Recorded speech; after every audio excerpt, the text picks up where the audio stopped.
অর্থনৈতিক অবস্থাও অত্যন্ত খারাপ। কারণ আপনারা গোটা ভারত যখন 6th পে কমিশন পেয়ে গেছে, আপনারা তখন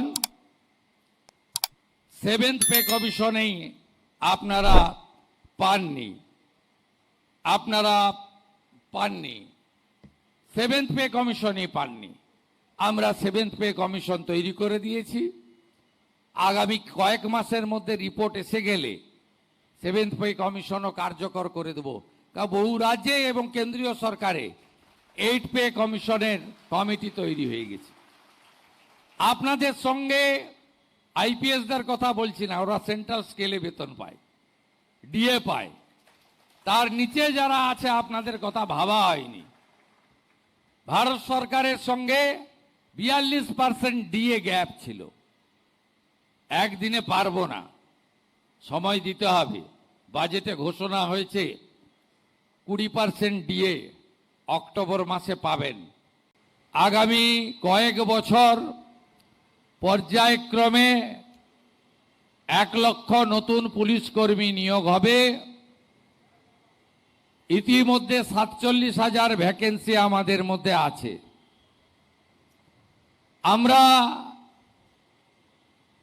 ওবিসির যে জট সেটা কাটিয়ে উঠতে পেরেছি বিধানসভার বিল এনে, এবং সুপ্রিম কোর্ট থেকে পশ্চিমবঙ্গ সরকার এক্সিট করে গেছে। আমাদের যে 14,000 পুলিশের কনস্টেবলরা ট্রেনিং নিয়ে বসে আছে কাজে যোগদান করার জন্য, তাদেরকে আমরা আসন্ন দুর্গাপূজার আগেই কাজে লাগাতে পারবো, এই ব্যবস্থা আমরা করেছি। আমরা পুলিশ কর্মীদের আবাসন, পুলিশ কর্মীদের কর্মস্থল, যেখানে পুলিশের লোকেরা কমিউনিটিতে থাকে তার কিচেন, অন্যান্য যে প্রাথমিক সুবিধাগুলি, তার জন্য আমরা ইতিমধ্যে নির্দেশিকা অর্থ বরাদ্দ করার জন্য ব্যবস্থা নিয়েছি। আধুনিক ইলেকট্রনিক সিস্টেম, সিসিটিভি থেকে বডি ক্যামেরা এবং নানা রকমের প্রযুক্তিগত সুবিধা যাতে পশ্চিমবঙ্গ পুলিশ, কলকাতা পুলিশ পায় তার ব্যবস্থা, আধুনিক কন্ট্রোল রুম করা এবং পুলিশকে একটি অত্যন্ত ডিসিপ্লিন অর্গানাইজেশনে পরিণত করার ক্ষেত্রে আমাদের প্রয়াস আমরা এগিয়ে নিয়ে যাব। আপনারা অনেক পিছিয়ে আছেন মানে কর্মকুশলতায় নয়, দক্ষতায় নয়, অভিজ্ঞতায় নয়, একাগ্রতায় নয়, কর্মনিষ্ঠায় নয়। আপনারা পিছিয়ে আছেন পরিকাঠামোগত এবং সরকারের বিভিন্ন সাহায্যের ক্ষেত্রে। আমি মাননীয় ডিজিপি সাহেবকে বলেছিলাম, আপনাদের গাড়িগুলোর ইন্স্যুরেন্স থাকে না। অ্যাক্সিডেন্ট হলে পথচারী হোক, পুলিশ কর্মী হোক, কোনো ইন্স্যুরেন্স বেনিফিট পায় না। তিনি বললেন যে স্যার মিনিমাম 1 বছর লাগবে। সব গাড়িরই একই অবস্থা, সব 15 বছর পেরিয়ে গেছে। তা আমরা ধীরে ধীরে 4,000 পুলিশের গাড়ি আছে, আমরা পর্যায়ক্রমে পরিবর্তন করব এবং আধুনিক যানবাহনের ব্যবস্থা করব। পুলিশের দক্ষতা আরো বাড়ানোর জন্য গুজরাটের রক্সা ইউনিভার্সিটির সঙ্গে এগ্রিমেন্ট, ওখানে টিম পাঠানো। এরপরে মাননীয় কেন্দ্রীয় স্বরাষ্ট্রমন্ত্রীর বিশেষ উৎসাহে আমাদের আসামের তেজগাঁওয়ে বিএসএফ এর যে পুলিশ ট্রেনিং ইনস্টিটিউট রয়েছে সেখানেও আমরা ফেজ ওয়াইজ পাঠাবো আপনাদের নতুন নতুন ইনোভেটিভ আইডিয়া এবং ইত্যাদি জানার জন্য। আপনাদেরকে আমি যদি বলতে শুরু করি অনেক সময় লাগবে। এখানে এসআইএ গঠন করার, এনআইএ এর মতো এসআইএ গঠন করার সিদ্ধান্ত হয়েছে, আধুনিক পরিকাঠামো তৈরির সিদ্ধান্ত হয়েছে এবং আধুনিক আপনাদের অস্ত্র থেকে শুরু করে আধুনিক নানা জিনিসপত্র থেকে শুরু করে ভারতীয় ন্যায় সংহিতার সমস্ত ধারা, উপধারা এবং সুপ্রিম কোর্ট, হাইকোর্ট, মানবাধিকার কমিশন, এসসি এসটি কমিশন, আপনাদের বিভিন্ন গাইডলাইন সম্পর্কে আমরা আরও সুশিক্ষিত, প্রশিক্ষিত এবং জ্ঞানার্জনের জন্য নানা উদ্যোগ গ্রহণ করেছি। আমরা মহিলা পুলিশ কর্মীদের তাদের বাড়ির কাছাকাছি পোস্টিং, অর্থাৎ কনস্টেবলদের জেলায়, অফিসারদের পার্শ্ববর্তী জেলাতে যাতে পোস্টিং পায় তার জন্য আমি হোম সেক্রেটারি মহোদয়াকে বলেছি, ডিজিপি সিপিকে আমি বলেছি। আমরা 15 বছরের অধিক যারা পুলিশ কর্মী বাড়ির বাইরে এতগুলো বছর দিলেন এই রাজ্যের জন্য, সমাজের জন্য, তাদেরকে যাতে জেলায় ফিরিয়ে আনা যায় তার জন্য আমি বলেছি ওয়ার্কআউট করতে। পুলিশ আবাসনের ক্ষেত্রে নতুন নতুন সুযোগ ব্যবহার, যে আবাসনগুলি আছে জল পড়ে এক একটা, কদিন আগেই আপনাদের এখানে কলকাতারই একটি পুলিশ আবাসনের ভিডিও আমার পুলিশ কর্মী পাঠিয়েছিলেন। অন্য সরকার হলে ওটা দেখে আপনাকে সাসপেন্ড করত, আর ওটা দেখার পরে আমি সিপি কলকাতাকে, ওটা সম্ভবত রাজ্য পুলিশের ডিজিপি সাহেবকে পাঠিয়ে বললাম ইমিডিয়েট সারানোর ব্যবস্থা করতে হবে। এটা যদি অন্য সরকারের সময় পাঠাতেন সাসপেন্ড করত, বলল ডিসিপ্লিন সংগঠন, ফেসবুক করে দিতে পারেন না। আপনাদের থানাগুলোর অবস্থাও কঠিন। 552টা থানা রয়েছে, অধিকাংশ থানায় বিল্ডিং নেই, অধিকাংশ থানায় ওখানে পুলিশ ব্যারাক নেই, মিনিমাম পরিশ্রুত পানীয় জল, আলো, একটু শারীরিক কসরত করার জন্য জায়গা, মাঠ, জিম, যেগুলো মিনিমাম লাগে, কোনো ব্যবস্থাই নেই। আমি ধন্যবাদ জানাবো কেন্দ্রীয় স্বরাষ্ট্রমন্ত্রীকে। আমরা 120টা থানাকে আপগ্রেড করার জন্য প্রস্তাব দিয়েছিলাম। স্বরাষ্ট্রমন্ত্রী কেন্দ্রীয় স্বরাষ্ট্র সচিবকে বলেছেন যে আরও বেশি সংখ্যক পাঠাও।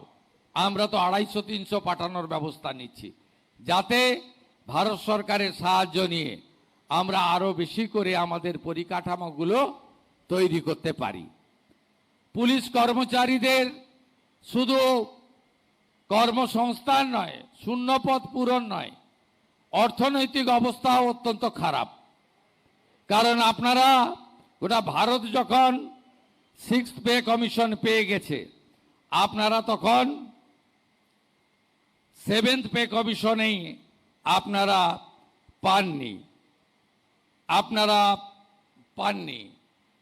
7th পে কমিশনই পাননি। আমরা 7th পে কমিশন তৈরি করে দিয়েছি। আগামী কয়েক মাসের মধ্যে রিপোর্ট এসে গেলে 7th পে কমিশনও কার্যকর করে দেব। কারণ বহু রাজ্যে এবং কেন্দ্রীয় সরকারে 8th পে কমিশনের কমিটি তৈরি হয়ে গেছে।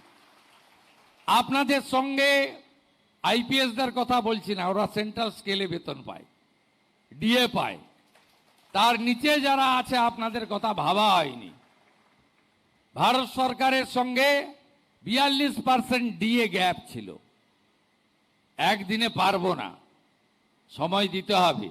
বাজেটে ঘোষণা হয়েছে 20% ডিএ অক্টোবর মাসে পাবেন, এবং আমি অর্থ সচিবকে বলেছি, অর্থমন্ত্রীকে বলেছি যে পুজোর মাসে, পুজোর আগে অক্টোবরের বেতন দিতে এবং 20% অ্যাডিশনাল দিতে। তাই আপনাদের সব কাজে আমার নজর রয়েছে।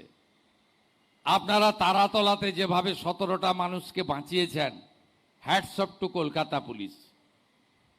রাজ্য পুলিশ যেভাবে বারুইপুরের ইনসিডেন্টে জিরো টলারেন্স দেখিয়েছে। Hats off to DGP and his team. মা বোন কন্যাদের উপরে অত্যাচার, আপনার যা করার করবেন, আইন মেনেই করবেন, আমি আছি। আমরা আর অভয়া চাই না। Baruipur is a very pathetic painful incident, কিন্তু সরকার চুপ করে থাকেনি। পুলিশ মন্ত্রীর মুখ উজ্জ্বল করেছে। আমি আপনাদের কাছে কৃতজ্ঞ। আপনাদের এটা মাথায় রেখে চলতে হবে। আজকে সকালেও কলকাতা পুলিশ এবং এসটিএফ কলকাতার পুরুলিয়া ডিস্ট্রিক্ট পুলিশকে ধন্যবাদ জানিয়েছি। একেবারে সিনেমার কায়দায় গেঁজা ভর্তি ট্রাক আটকেছে, রিকভারি করেছে। প্রচুর ছড়িয়ে পড়েছে এই যে সামাজিক ব্যাধি, এই ধরনের গেঁজা, চরস, হেরোইন, ফেন্সিডিল, ড্রাগের জন্য গোটা সমাজ ব্যবস্থা নষ্ট হয়ে যাচ্ছে। পুলিশকেই এর সমাধান করতে এগিয়ে আসতে হবে, জনজাগরণের কাজ করতে হবে। পুলিশ শুধু ল অ্যান্ড অর্ডার দেখলে হবে না। পুলিশকে, কলকাতা পুলিশের একটা স্কিম প্রকল্প আছে, যে সমস্ত বয়স্ক লোক রয়েছে সেই বয়স্ক লোকেদেরকে, যাদের দেখাশোনার কেউ নেই, ছেলে মেয়ে বিদেশে চলে গেছে, একাই থাকেন, আপনাদের একটা স্কিম ছিল, আছে, ডিফাঙ্গ হয়ে আছে। দেখবেন কলকাতা পুলিশের যেখানে যেখানে ওসিরা, সার্জেন্টরা, অফিসাররা আছে, ওই এলাকায় বয়স্ক মানুষরা, তাদেরকে সাহায্য করবেন। এর জন্য আপনাদের আমরা দেখব। আগে বামফ্রন্টের আমলে নন গেজেটেড পুলিশ অ্যাসোসিয়েশন এবং পুলিশ অ্যাসোসিয়েশন আর নন গেজেটেড দুটো সংগঠন ছিল। পরবর্তীকালে আগের লোকেরা ওয়েলফেয়ার করলো। ওয়েলফেয়ার তো কি সে আমি আর বলতে চাই না। মুখ্যমন্ত্রী, আমার দায়িত্ব অনেক, আপনারা সব জানেন, অভিজ্ঞতা ভালো নেই। তো আমি কিছুদিনের মধ্যে এমন একটা বোর্ড তৈরি করে দেব আপনাদের ওপিনিয়ন নিয়ে, যারা রাজনীতি করবে না। যে পার্টি আমি বিলংস করি তার শাখা সংগঠন হবে না, কিন্তু প্রকৃতপক্ষে পুলিশ কর্মচারীদের, পুলিশ কর্মীদের ওয়েলফেয়ারের জন্য কাজ করবে। শুধু ওয়েলফেয়ার মানে বেতন বৃদ্ধি নয়, আরও আপনাদের স্পোর্টসম্যান হতে হবে, আরও খেলাগুলোতে পার্টিসিপেট করতে হবে। কোন মাঠ ব্যবহার করতে চান বলুন, আমি ব্যবস্থা করে দেব। কতগুলো জিম চান বলুন, আমি করে দেব। কত স্পোর্টস মেটেরিয়াল চান বলুন, আমি করে দেব। কোন খেলাতে পার্টিসিপেট করতে চান বলুন, আমি ব্যবস্থা করে দেব। এবং তার সাথে সাথে পুলিশের কর্মীদের বা তাদের পরিবারের, আমরা তো এমনি আয়ুষ্মান ভারত, মুখ্যমন্ত্রী স্বাস্থ্য বীমা আনছি, তার সাথে সাথে আরও যা যা দরকার, আপনাদের যে আগামী দিনে কল্যাণ পর্ষদ তৈরি করে দেব, সেটা প্রকৃত আপনার কল্যাণের কাজ করবে। তাদেরকে কখনোই ইউনিফর্ম খুলে, টি শার্ট পরিয়ে মিছিল মিটিং লম্বা করার কাজে এই সরকার ব্যবহার করবে না। আপনারা সবাই ভালো থাকবেন। আজকে হিডকো এবং এনকেডি এর খুব ছোট্ট অনুষ্ঠান, এমন কিছু নয়। মুখ্যমন্ত্রী ছাতা, গামবুট আর রেনকোট দিতে এসছে তা নয়। আপনারা জানেন আগের মুখ্যমন্ত্রী, আমি কারো সমালোচনার লিমিটেশন থাকতে পারে, তিনি সিনিয়র, অনেক বয়সে বড়, তার খুব লিমিটেড মুভমেন্ট ছিল। কিন্তু আমার মুভমেন্টটা ভীষণ। আপনারা অনেকে কষ্ট পাচ্ছেন। সকাল 8টা থেকে শুরু হয়, রাত্রি 12টা পর্যন্ত। এক্ষুনি উত্তরবঙ্গ ফিরে এসে আবার নবান্ন, নবান্ন থেকে ওখানে ছোট খাটো প্রোগ্রাম থেকে বড় প্রোগ্রাম। আমি খুব এই বৃষ্টিতে খুব দেখছিলাম। আমি চাই না, এক তো আমি দড়ি বন্ধ করেছি, অনেক জায়গায় দড়ি টড়ি দিয়ে দেয়। মিনিমাম আমাদের টাইম থাকে তো কাজের, ওই 2-4 মিনিট একটু পাস করিয়ে দিলেই হয়, বেশিক্ষণ আটকে রাখতেও না বলি। কিন্তু আমার ভীষণ দেখে খারাপ লেগেছিল, এই 2-3 সপ্তাহ খুব বৃষ্টি হচ্ছে কলকাতাতে, সব ভিজছে, ভাঙা ছাতা। ভীষণ বিচ্ছে। আমি ডিজিপি সাহেব সিপি সাহেবকে বললাম যে এরা তো আমার জন্য জ্বর হবে, এদের শরীর খারাপ হবে, ঘন ঘন ক্যালপল খেতে হবে। অতএব আমি তখন এই দুজনকে ডাকলাম, এনকেডি আর ইটকো, বললাম আপনাদের ওন ফান্ড থেকে আপনারা কলকাতা পুলিশ আর রাজ্য পুলিশের ট্রাফিকের লোকদের আর যারা রুট লাইনিং করে তাদের জন্য ভালো ছাতা, রেনকোট আর গামবুট একটু ব্যবস্থা করে দিতে পারবেন?